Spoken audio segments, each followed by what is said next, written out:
35 साल नाम है, मेरा नाम ही मेरी पहचान है, मेरा काम ही मेरी पहचान है।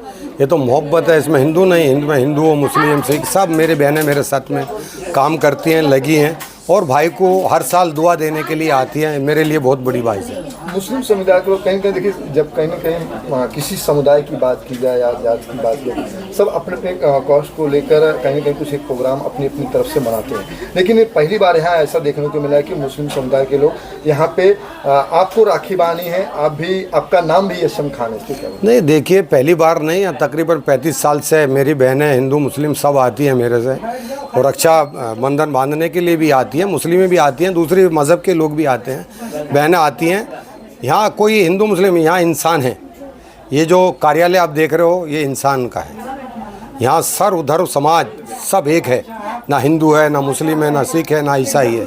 यहाँ इंसानियत है। इंसानियत के तहत यहाँ मेरे भाई को, अपने भाई को मेरी बहनें रक्षा बंधन यानी रक्षा में अपनी हिफाजत के लिए रक्षाबंधन मेरे को बांध के जाती है। और मैं कसम खाता हूँ कि मेरी बहन को कहीं भी तकलीफ़ आएगी तो तुम्हारा भाई तुमसे आगे खड़ा मिलेगा। और मेरे को भी उम्मीद है कि मेरी बहनें भाई के लिए ऐसे ही कंधे से कंधा लगा के दुआ करती रहें, बस यही मैं चाहता हूँ। खान साहब, एक सवाल है कि ये तो त्यौहार हिंदुओं का है लेकिन आप मुस्लिम समुदाय के हो, ऐसा क्या मतलब आपको लगा कि नहीं ये त्यौहार मनाना चाहिए? नहीं, ये त्यौहार हिंदुओं का नहीं है, त्यौहार मुसलमानों का भी है। रक्षाबंधन, मेरा भाई जो बाहर के बड़े बड़े जो बादशाह थे उनको भी रक्षाबंधन बांधती थी, मेरा नाम याद नहीं आ रहा है उनका, तो ये हैं, हाँ देखिए वो करमामती, तो उन्होंने भी मुस्लिम को एक बांधी थी रक्षा के लिए। तो यहाँ पे भी सब मुस्लिम बहनें हिंदू बहनें सब आती हैं, भाई को इस लायक समझती है तो आती हैं। मैं उनकी हिफाजत के लिए खड़ा हूँ।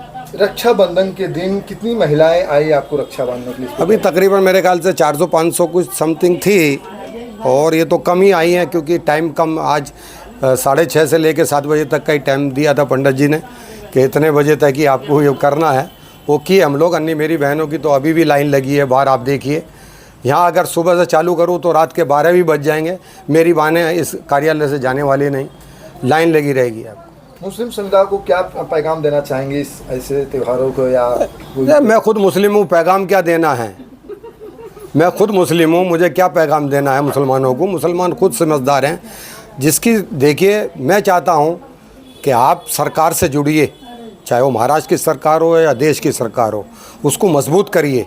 आपका कुछ भी काम होगा, सरकारें आपका काम करेंगी।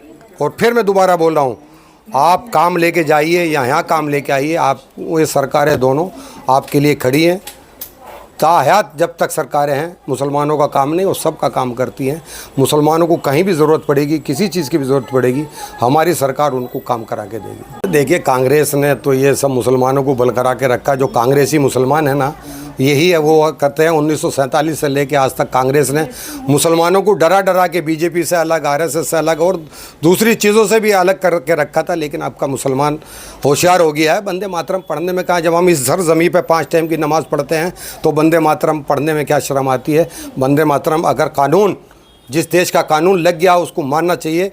हम कानून के मानने वाले हैं, मुसलमान भी कानून का मानने वाले हैं। कुछ लोग हैं जो नहीं मानते, वो भी मानने लगेंगे। बार बार कांग्रेस पार्टी के मुखिया लोग सोनिया गांधी, राहुल गांधी और खड़गे जी वंदे मातरम को लेकर कहीं न कहीं बहुत आपत्तिजनक अपमान। देखिए, वो लोग कानून को मानने वाले लोग नहीं हैं। अक्सर उन्होंने अपनी बादशाह समझी है कांग्रेस ने।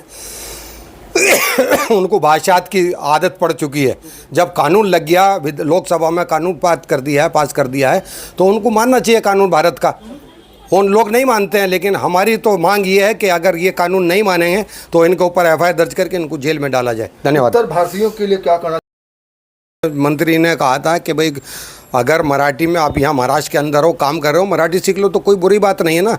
मैं भी आज यहाँ पैदा हुआ हूँ, सब कुछ हुआ हूँ, मराठी सीखनी चाहिए। उत्तर भारतीय लोगों को भी जब यहाँ काम करना है तो उनकी सरजमी पे, महाराष्ट्र की सरजमी पे हम लोग हैं या आने वाले लोग हैं, उनको यहाँ की ज़बान सीखेंगे तो और मजबूती मिलेगी, समझे?